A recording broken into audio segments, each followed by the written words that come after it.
उपाय क्लासेज में आप सभी मित्रों का स्वागत है। आज जो है हम घन के अंतर्गत घन को काटना सीखेंगे।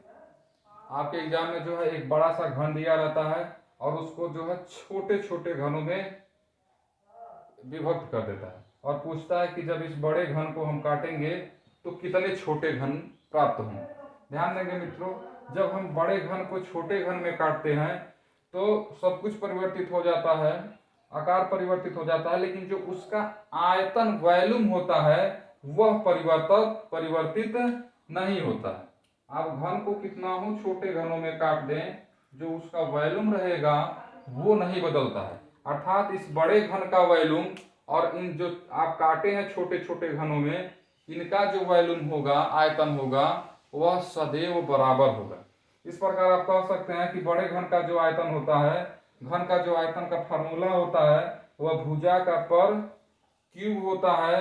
इसी प्रकार मान लीजिए आपने n छोटे छोटे घनों को काटा है, तो यहाँ पे n घन मान लीजिए आपने काटा है और छोटे घन का भी आयतन निकालेंगे तो भुजा का क्यूब ही करेंगे, साइड का क्यूब ही करेंगे, ठीक है ना। और जब करेंगे तो दोनों का जो आयतन आएगा वह आयतन क्या होगा, बराबर होगा। जैसे यहाँ पे एक प्रश्न दिया है कि 16 सेंटीमीटर के घन को 2 सेंटीमीटर के छोटे घनों में काटा जाए तो छोटे घनों की संख्या कितनी होगी। तो आपको पता है कि बड़े घन का आयतन, इसका मतलब 16 का, इसका मतलब क्या हो जाएगा, 16 का क्यूब इज इक्वल टू, मान लीजिए हमको n छोटे घन प्राप्त होते हैं तो n गुणे छोटे घन का आयतन। और छोटे घन का आयतन कैसे निकालेंगे, 2 का क्यूब, ठीक है ना। छोटे घनों का आयतन आप कैसे निकालेंगे, 2 का क्यूब। अब 16 का क्यूब का मतलब क्या हुआ, 16 गुणे 16 गुणे 16, और इधर सॉल्व करेंगे तो n, और 2 पे 3 का मतलब 2 दूना 4 दूना 8, ठीक है ना।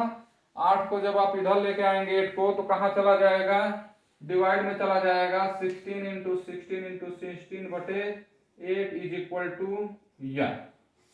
और फिर 8 से आप 16 को कैंसिल करेंगे तो कितनी बार में कैंसिल हो जाएगा, 2 बार में। 16 16 256 होता है, ठीक है ना। 16 16 कितना हो जाएगा, 16 16 256, और इसमें 2 का गुणा करेंगे तो 2 6 के 12 को 2 करिए, 1 2 5 10 1 11 1 2 दूना 4 1 5, कितना आ जाएगा, n बराबर आ जाएगा 512। इसका मतलब आपको कुल कितने छोटे घन मिलेंगे, 512 छोटे घन मिलेंगे, ठीक है ना। कंसेप्ट क्या है इसमें, लॉजिक क्या है मित्रों, समझिएगा।